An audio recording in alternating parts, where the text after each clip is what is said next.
बिस्मिल्लाहिर्रहमानिर्रहीम। अस्सलाम वालेकुम नादरीन, आप यूट्यूब चैनल देख रहे हैं, मैं इमरान खान हूँ। नादरीन, 27वीं आईनी तरमीम अब उसकी कुछ चीज़ें सामने आ गई हैं और काबीना से मंजूरी के बाद उसको पेश कर दिया गया सेनेट के अंदर। देखें, कैबिनेट से मंजूरी के लिए वज़ीर आज़म पाकिस्तान में है ही नहीं और वहाँ से ऑनलाइन एक काबीना का इजलास होता, इतनी इमरजेंसी है नहीं, ऐसे पाकिस्तान में कभी भी आईनी तरमीम नहीं हुई। लेकिन क्योंकि ये आईनी तरमीम बहुत इंपॉर्टेंट है और इस आईनी तरमीम के बगैर गुजारा नहीं है और इस आईनी तरमीम की इस वक्त अशद ज़रूरत है, लिहाजा फौरी तौर पे कोशिश की गई कि चलो जहाँ भी है प्राइम मिनिस्टर को करवाएं। तो कैबिनेट की अप्रूवल के बाद जनाब, और कैबिनेट की औकात क्या है, सारे वहाँ पे इकट्ठे किए हुए हैं फॉर्म 47 वाले। किसी को पता ही नहीं है कि उसका अपना मैंडेट किधर था, तो तरमीम उन्होंने किधर से पढ़नी है। उन्हें कहा गया जी ये तरमीम आप पास कर देंगे, पास करते हैं। तरमीम उठा के उन्होंने भिजवा दी सेनेट में। अब तरमीम क्या है, इसके ना बहुत सारे पहलू हैं। इसका अदलिया के ऊपर भी असर पड़ेगा, बहुत सारे ओहदों पे असर पड़ेगा। लेकिन तरमीम का जो मेन जो पॉइंट है, जो आज हम डिस्कस करेंगे, वो पॉइंट है आर्मी चीफ के हवाले से, फील्ड मार्शल के हवाले से इस तरमीम में क्या किया गया। पहले मैं आपको बताता हूं किया क्या गया, फिर मैं आपको बताता हूं क्यों किया गया, और फिर मैं आपको बताता हूं इसका नतीजा क्या निकलेगा। सबसे पहले तो जनाब आप ये देख लें, ये बहुत सारे लोगों ने इसके बारे में लिखा है, तो ये एक तहरीर है जहां से मैं आपको बता रहा हूं कि एक्चुअली इन्होंने 27वीं आईनी तरमीम में पाकिस्तान की अस्करी कमान के ढांचे से मुताल्लिक कई नई शिकें आईने पाकिस्तान में शामिल कर दी हैं। यानी जो पूरा का पूरा पाकिस्तान का एक अस्करी ढांचा है, फौज का एक ढांचा है, उसकी जो कमान है, जो आर्मी चीफ करता है, उसके अंदर तब्दीली कर दी है और आईन में तरमीम करके उस तब्दीली को किया गया है।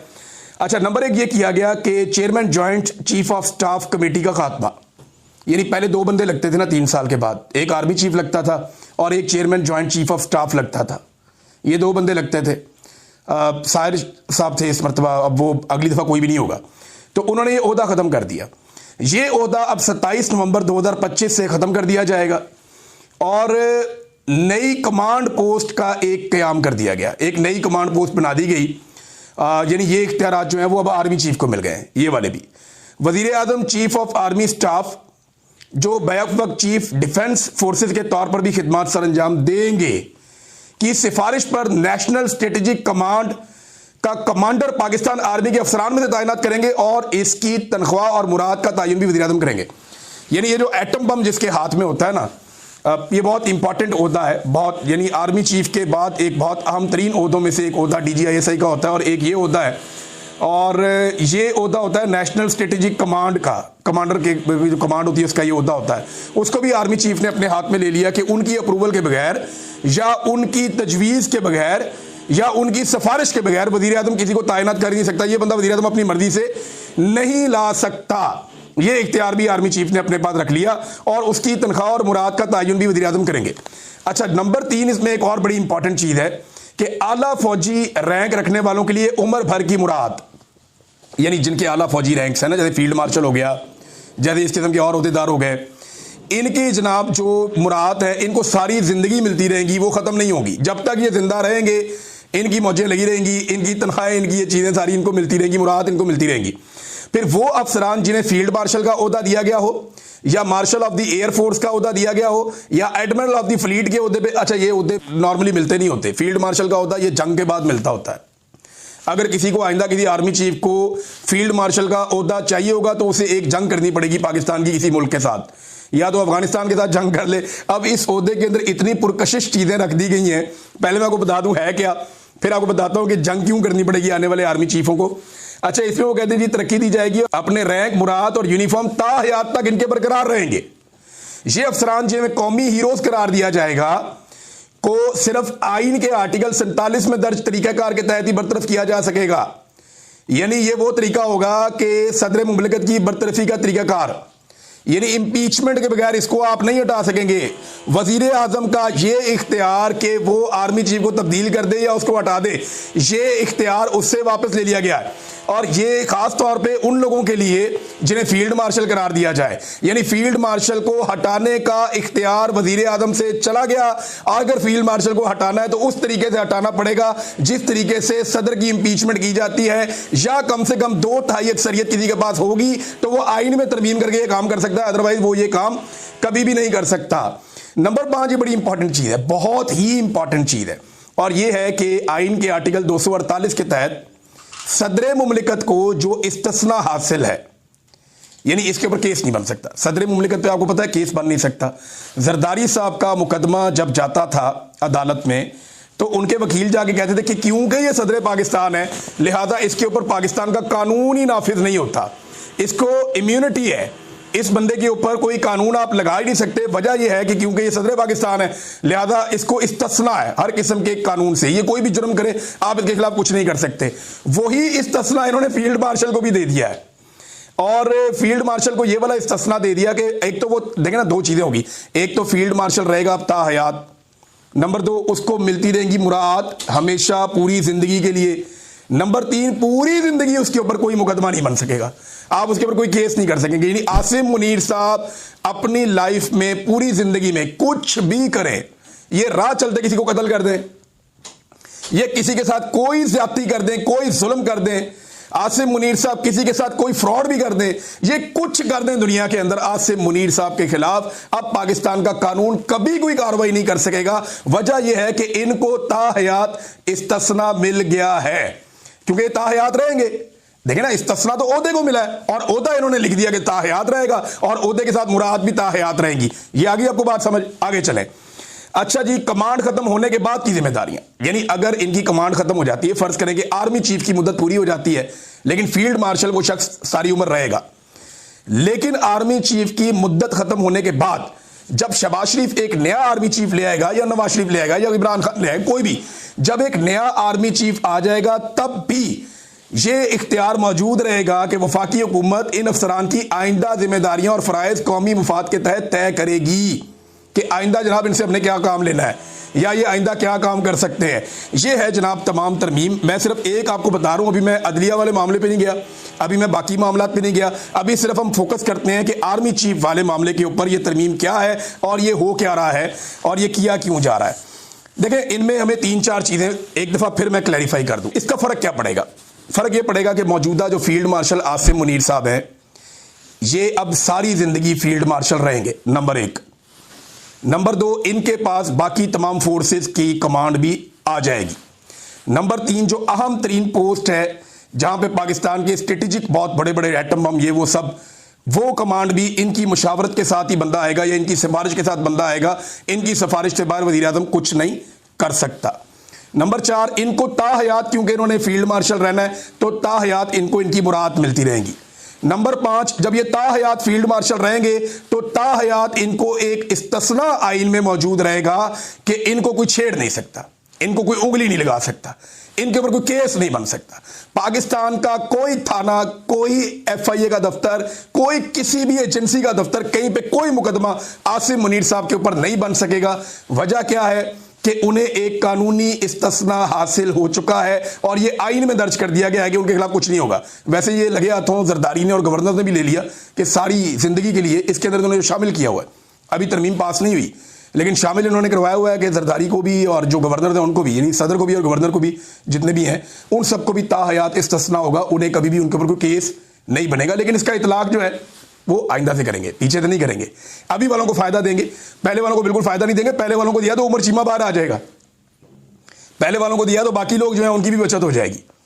लिहाजा यहां पे ये आगे से चलेंगे, पीछे से नहीं चलेंगे। और ये भी इसमें सुनने में आ रहा है कि वजीर आजम को भी ये पेशकश जो है वो इसकी आइन के अंदर होगी। चले, अभी हम क्योंकि फोकस कर रहे हैं सिर्फ आर्मी चीफ के मामला में, तो आखिरी चीज उसके अंदर ये रखी गई जो फाइनल है कि फील्ड मार्शल जब मौजूद रहेगा, जब बूढ़ा हो जाएगा, जब उसका दिल करेगा, दिल भर जाएगा कि यार मैं अब ये काम नहीं करता, आप दूसरा बंदा आर्मी चीफ ले आए, उसको लाकर लगा दें, फील्ड मार्शल मैं रहूंगा, मुराद मुझे मिलती रहेंगी और ना सिर्फ मुराद मिलती रहेंगी बल्कि मुझे इस्तिस्ना भी हासिल रहेगा, मेरे ऊपर किसी किस्म का केस भी नहीं हो सकेगा। ये चीज हो गई। लेकिन फिर एक शिक और रख दी गई कि हुकूमत तब भी इसको कोई काम देना चाहेगी तो दे देगी, यानी उसके बाद भी, रिटायरमेंट के बाद भी ये फिर भी काम करता रहेगा, लेकिन जो इसका फील्ड मार्शल का होता है उससे कभी रिटायर नहीं होगा। अब इसको आईनी तहफ़्फ़ुज़ दे दिया गया और अगर इन्हें कभी हटाना पड़ा तो वज़ीर आज़म से इख्तियार भी ले लिया गया। सदर, वज़ीर आज़म, किसी के पास कोई इख्तियार नहीं है। इनको हटाने के लिए आपको पूरा एक आईनी तरमीम करनी पड़ेगी, या तो 2/3 अक्सरियत से, या फिर जिस तरह सदर पाकिस्तान की इंपीचमेंट होती है वैसे आप फील्ड मार्शल को हटाएंगे। अब ये तो होगी नाज़रीन तरमीम। इस तरमीम की वजह क्या है ये आपको ज़रा समझना पड़ेगा। नंबर 1, इसकी वजह यह है कि आसिम मुनीर साहब को पूरा यकीन है कि इमरान खान वापस आ रहा है। उन्होंने सब कुछ करके देख लिया, लेकिन फील्ड मार्शल आसिम मुनीर को पूरा यकीन है, जैसे दिन की रोशनी में आपको दिन का यकीन होता है ना, ऐसे आसिम मुनीर साहब को पूरा यकीन है कि वो इमरान खान का रास्ता नहीं रोक पाएंगे। उन्हें पता है कि इमरान खान का रास्ता रोकना नामुमकिन है, इमरान खान वापस आएगा, और इसी बात का उन्हें खौफ है। यानी आसिम मुनीर साहब को इस बात का खौफ है कि अगर इमरान खान वापस आएगा तो मेरे साथ क्या होगा, या अगर अवामी हुकूमत आ गई तो मेरे साथ क्या होगा। ये जो खौफ है ना, ये जीने नहीं देता। ये खौफ इंसान को सांस नहीं लेने देता। ये खौफ आपको ज़हनी तौर पे इंतशार का शिकार कर देता है, परेशानी का शिकार कर देता है। अपने उस खौफ से बचने के लिए आसिम मुनीर साहब ने अपने इर्द गिर्द आईन की एक दीवार खड़ी की है। इसको आप समझ लें, सिंपल कर लें। आसिम मुनीर साहब को इस बात पे पूरा ईमान है उनका, और उन्हें इस बात का पता है कि हर हाल में इमरान खान ने वापस आना है, और आसिम मुनीर साहब की बस हो गई है। उन्हें पता चल गया कि इस आदमी का रास्ता नहीं रोका जा सकता। ये प्रेशर आना ही आना है। अभी ये ट्रंप के बलबूते पे थोड़ा पाकिस्तान की हुकूमत और एस्टेब्लिशमेंट उछल कूद कर रही है, लेकिन बड़ी जल्दी ये भी बंद हो जाएगी। ट्रंप इनका चेजा लगा रहा है, वो मैं आपको बताऊंगा किसी और वीलॉग में, वो उनके साथ कैसे खेल रहा है वो आपको बाद में बताते हैं। लेकिन ये बात आप जहन में रख लें कि आसिम मुनीर साहब डरे हुए हैं इमरान खान से। उनको पता है कि ये बंदा आ गया या अवामी हुकूमत आ गई तो हमने जो कुछ कर छोड़ा इस मुल्क के साथ, उसका खुमियाजा हमें भुगतना पड़ेगा। ये जो कुछ हमने इस मुल्क के साथ किया है, इस मुल्क के लोग और इसका कानून हमसे पूछेगा। तो अब उन कवानीन से बचने के लिए या उन चीज़ों से बचने के लिए एक तरीकाकार इख्तियार किया गया है कि एक आईनी दीवार खड़ी की गई है अपने इर्द गिर्द।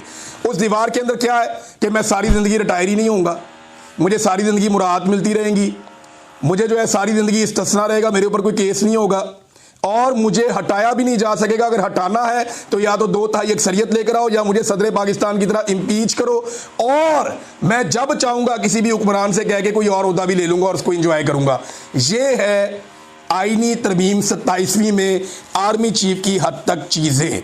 अब इमरान खान साहब जो हैं उनके लिए आज सेलिब्रेशन का दिन है, और उनकी पार्टी के लिए भी एक तरह से, एक तो उन्हें इसकी मुखालफत करनी चाहिए फुल।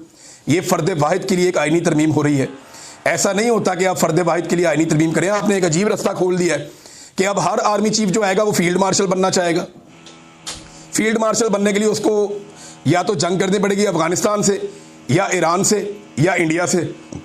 चाइना से तो हम जंग लड़ नहीं सकते, तो या वो इंडिया से आके जंग करेगा, या अफगानिस्तान से करेगा, या वो ईरान से करेगा। फिर मीडिया के अंदर अपनी बल्ले बल्ले करवाएगा, और उसके बाद जनाब वो अपने आप को फील्ड मार्शल बना लेगा। जब वो फील्ड मार्शल बन जाएगा तो यही सारा कुछ उसको भी मिल जाएगा। देखिए ना, आपने हर आर्मी चीफ के लिए रास्ता खोल दिया कि जब वो आए तो उसको फौरी तौर पे फील्ड मार्शल बनने के लिए एक जंग करनी होगी, और वो जंग में उतर जाएगा कौम को लेकर। कभी मैं तो फील्ड मार्शल बनना चाहता हूं, आर्मी चीफ तो इतना रह गया है, फील्ड मार्शल तो इतना बड़ा है।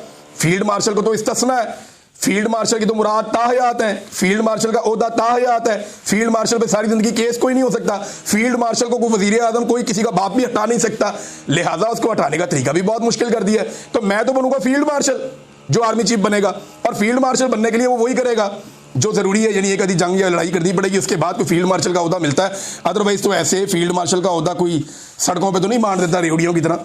यहाँ पे तो इस दफा फील्ड मार्शल आसिम मुनीर साहब बन गए, जैसे भी बन गए। एयरफोर्स ने तैयारे गिराए इंडिया के, लेकिन ये कोई इतनी बड़ी जंग नहीं थी, हमने कश्मीर फतह नहीं किया, लेकिन वो फील्ड मार्शल बन गए। अब उस ओहदे का फायदा उठाते हुए उन्होंने अपने लिए एक आहनी दीवार खड़ी की, और आईन से बनी हुई आहनी दीवार खड़ी की कि इमरान खान इस दीवार के पार आके मुझे ना मार सके। आप अंदाजा करें कि जेल में बैठा हुआ कैदी नंबर 804 इनके आसाब पे कितना सवार है। आज पहली मर्तबा मुझे महसूस हुआ कि आर्मी चीफ हमारे जो हैं वो इमरान खान से डरते हैं। मुझे पहली दफ़ा एहसास हुआ। मुझे इससे पहले नहीं लगता था। मुझे लगता था कि शायद सिस्टम इनसे डरता है, सियासतदान इनसे डरते हैं, या ये इनको खौफ नहीं है इस बात का। मुझे कन्फ्यूजन रहती थी, लेकिन आज मेरी कन्फ्यूजन दूर हो गई। जो मेरे सोर्सेज मुझे कहते थे ना कि ये दिन रात डरते हैं इमरान खान से, ये खौफजदा इमरान खान से, वो मुझे बार बार लोग जो हैं दावा करते थे मेरे सोर्सेज, और मैं सोचता था यार वाकई ये बात ठीक कर रहे हैं। तो 100% इमरान खान ने इनकी रातों की नींदें उड़ा दी हैं।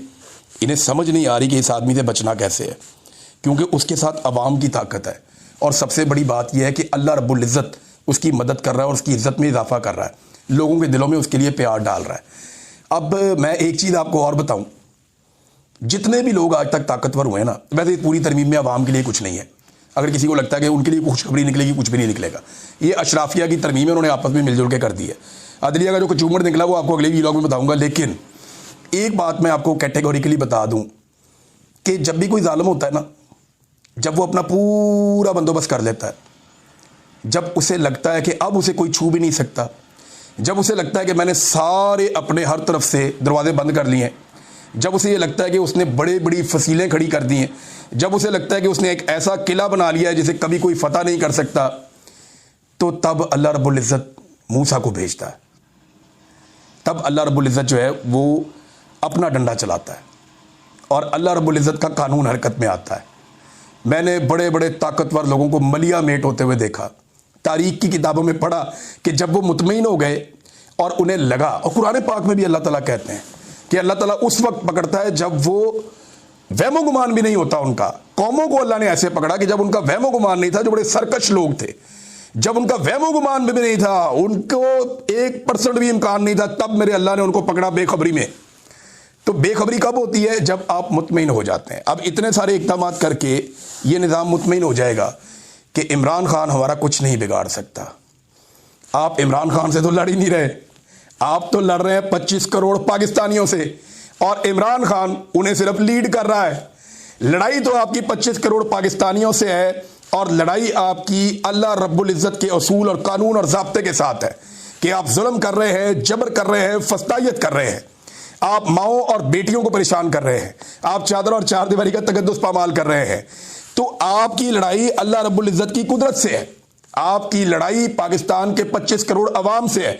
इमरान खान तो सिर्फ आपके और अवाम के बीच में खड़ा हुआ है, और उससे इतना खौफ इमरान खान का।